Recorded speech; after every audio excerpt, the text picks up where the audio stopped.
أين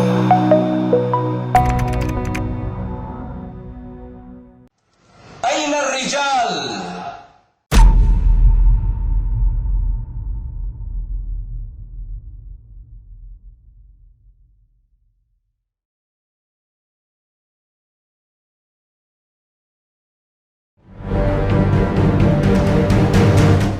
بسم الله والحمد لله والصلاة به نام الله، ستایش مر الله را. درود و سلام بر پیغمبر الله، عائله ایشان، صحابگانشان و کسانی باد که به ایشان یاری دادند. شهادت می دهم که نیست معبود جز الله و محمد رسول اوست.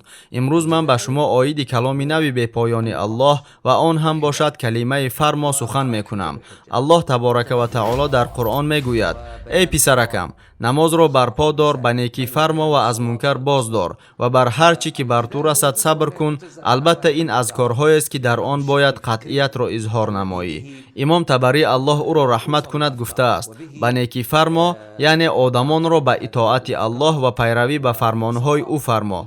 این باشد یکی از ضرورتهای حیات می باشد. مسئله های فقهی مثل مسئله های اجتماعی، مسئله های حاکمیت و غیره تنها به فرمانهای الله تکیه می کنند. بر ضمن این خود اسلام مجموع فرمان و بازداشت‌هایی است که باید پیروی شوند. کلمه فرما آن را افاده می کند که اگر تو به اجرای کار توانایی داشته باشی یا بالای کس جوابگر باشی و یا از طرف حاکم بالای نفران مسئول تعیین شده باشی، پس این معنای آن را دارد که تو حتما با فرمایش مشغول می شوی.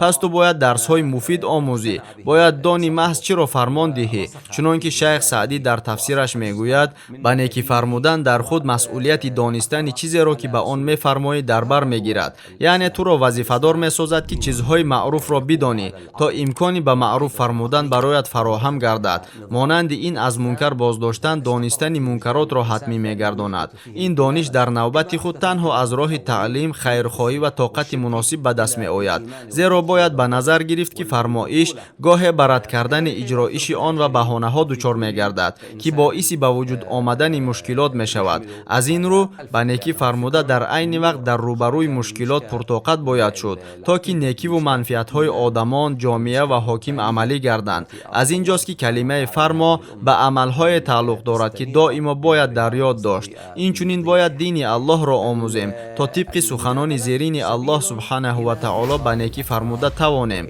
عفو را پیشه کن، یا مال زیادتی را بده، یا صدقه را که نزدت می آرند قبول نما. به نیکی فرمان ده و از جاهلان روی گردان. بنابراین فرمانها باید با خواهش و اراده الله سبحانه و تعالی مطابق باشند. از این رو آموزش دین الله، فرمایش معروف و نهی از منکرات عمل صالح و نیک می باشد. فرمان کلمه بی پایان است که باید به نفع مسلمانان، خصوصا برندگان دعوت خدمت کند. برای همین آنها مهارت فرمایش به معروف و نهی از منکر را باید همه جانبه آموزند، از جانب لغت، شریعت، از جانب فرد و جامعه، تا اینکه فرمانها عمیق باشند و کار و زندگی آدمان به آنها تکیه کنند و با این الله سبحانه و تعالی راضی باشد. من برای خود و شما به الله استغفار میگویم. السلام علیکم.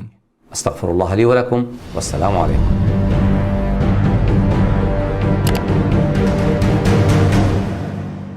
тамошобинони гиромӣ, агар хоҳед ки наворҳои мо зуд و бардавом бароянд, пас зер кардани тугмачаи лайкро фаромӯш накунед. албатта дар шабакаи мо обуна шавед ва видеоҳои моро ба дигарон бирасонед, зеро расонанда мисли амалкунанда соҳиби мукофот мегардад.